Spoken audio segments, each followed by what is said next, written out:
Bismillahirrahmanirrahim. Assalamualaikum warahmatullahi wabarakatuh. Alhamdulillah wassalatu wassalamu ala rasulillah wa ala alihi wa sahbihi wa man tabi'a hudah wa la hawla wa la quwwata illa billah amma ba'd. Talibati rahimani Allah wa iyyakum.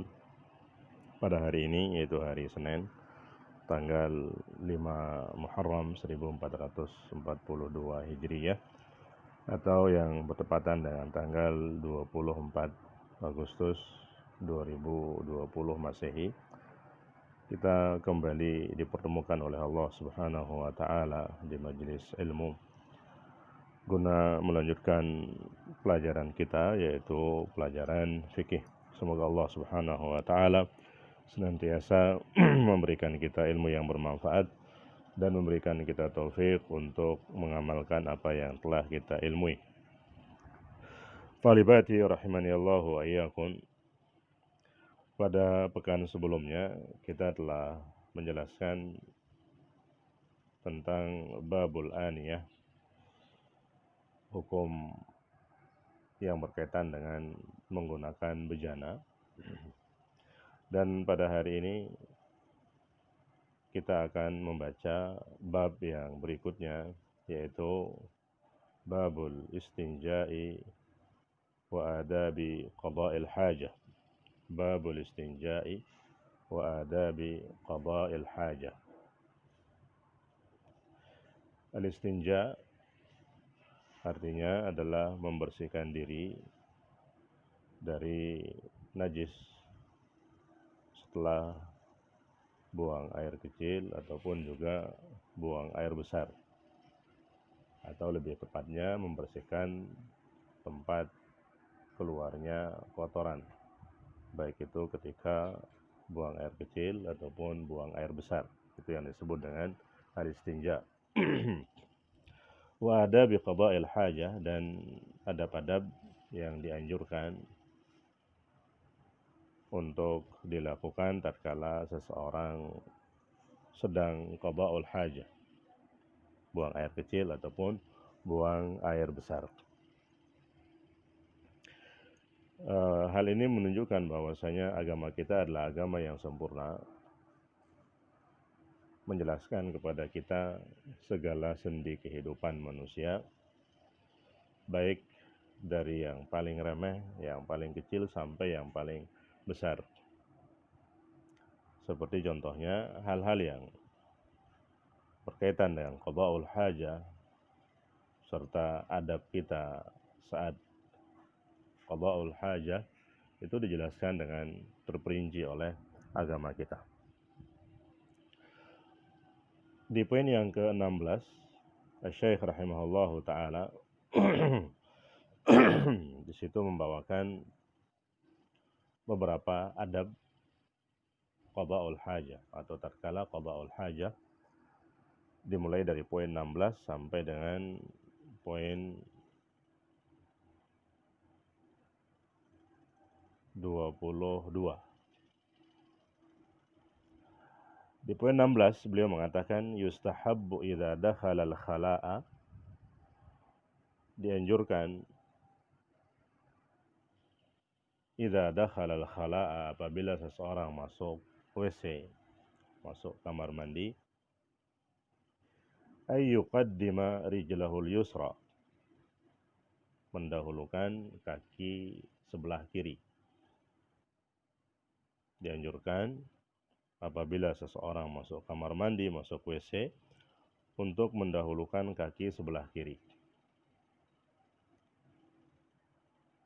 Karena masuk kamar mandi itu bukanlah perbuatan yang mulia, sehingga dianjurkan mendahulukan kaki sebelah kiri ketika masuk. Berbeda dengan melakukan hal-hal yang mulia, maka Nabi kita Shallallahu Alaihi Wasallam menganjurkan kita, memerintahkan kita untuk mendahulukan atau menggunakan anggota tubuh yang sebelah kanan, seperti makan, minum, masuk masjid. Itu semuanya menggunakan atau mendahulukan anggota tubuh sebelah kanan. Wa yaqula, sambil dia membaca bismillah. Bismillah. Ini doa ketika masuk kamar mandi. Didahulukan kaki sebelah kiri sambil dia membaca doa Bismillah. Allahumma inni a'udzubika minal khubthi wal khaba'ith.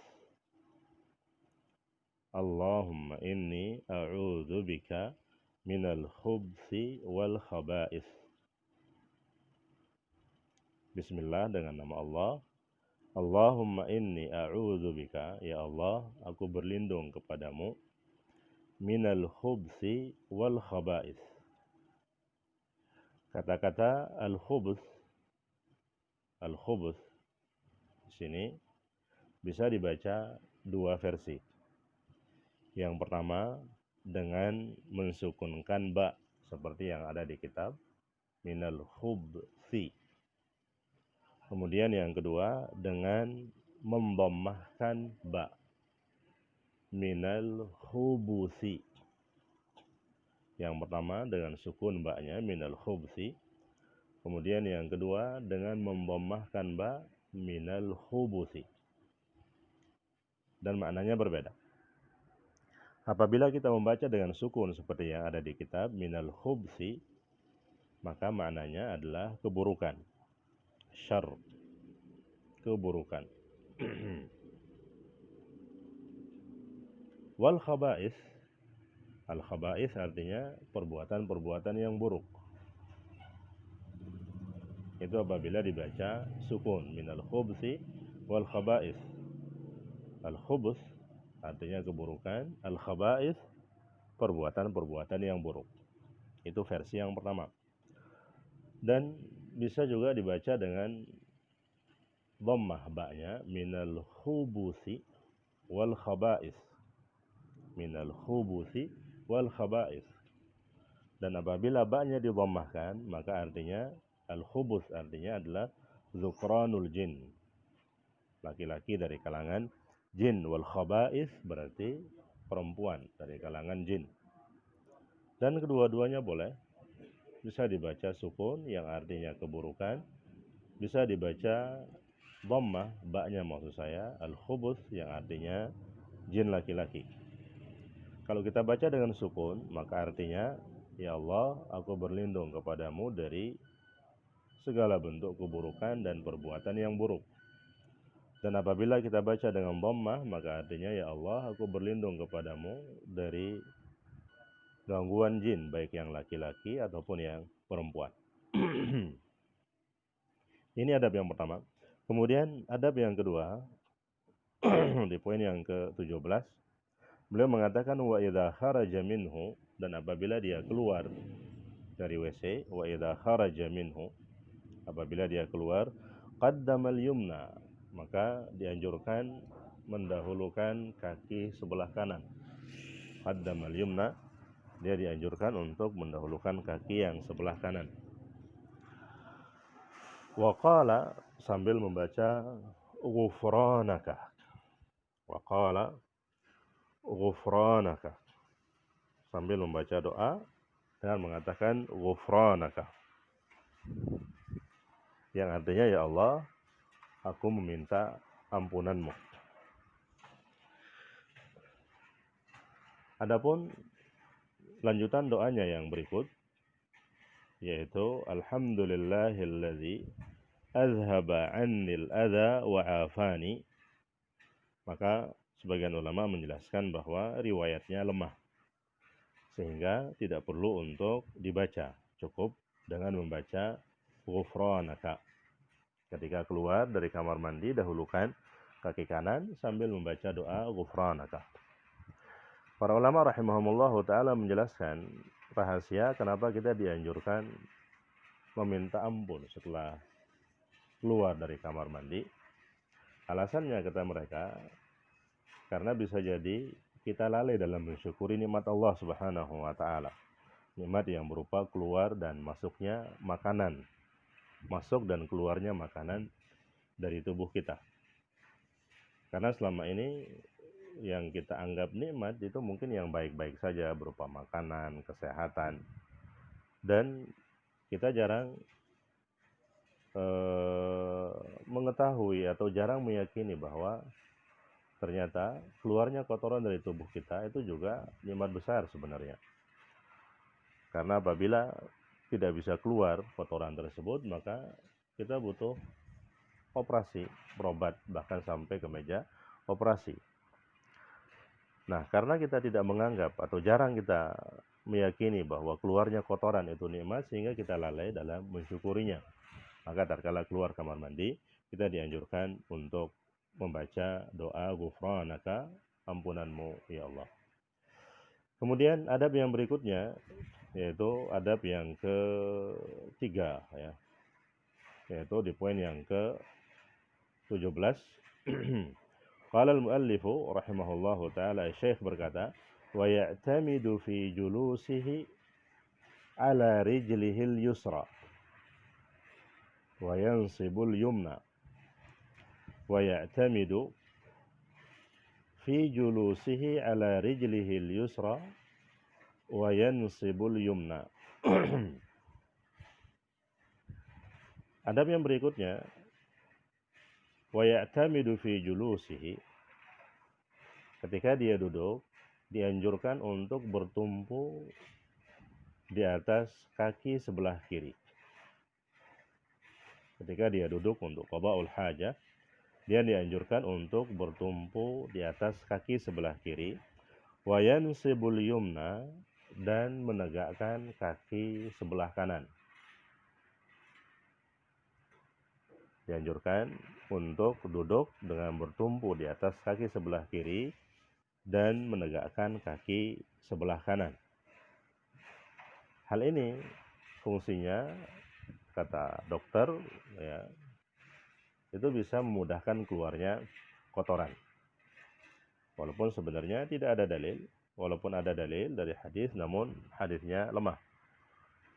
Namun dari segi kesehatan itu terbukti cara duduk seperti itu bisa membuat kotoran lebih gampang untuk keluar.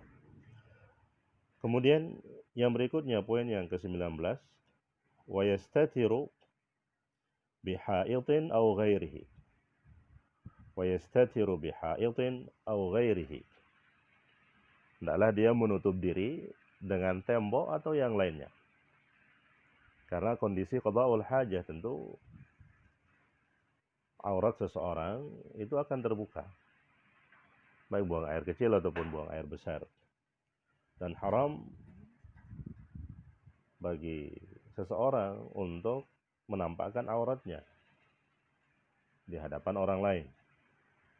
Sehingga diwajibkan untuk menutup diri tatkala qada'ul hajah dengan apapun, dengan tembok ataupun yang lainnya, agar auratnya tidak terlihat oleh orang lain. Kemudian yang berikutnya, poin 20, ini agak mirip dengan poin 19, wa yub'idu in kana fil fada'i. Wa yub'idu in kana fil fada'i. Hendaklah dia menjauh dari penglihatan manusia apabila qada'ul hajahnya dilakukan di tempat terbuka. Misalnya di padang pasir atau di kebun, ya, di hutan. Tidak ada bangunan di situ, maka diwajibkan bagi dia untuk menjauh dari keramaian, dari pandangan manusia. Tujuannya sama seperti di poin 19, agar auratnya tidak terlihat oleh pandangan manusia. Ini diantara adab qada'ul hajah yang bisa kita sampaikan pada hari ini. Pekan depan insya Allah kita akan ambil poin yang ke-21. Semoga bermanfaat. Apabila ada yang kurang jelas bisa ditanyakan melalui Japri. Kita tutup. Subhanakallahumma bihamdika asyhadu an la ilaha illa anta astaghfiruka wa atubu ilaik. Assalamualaikum warahmatullahi wabarakatuh.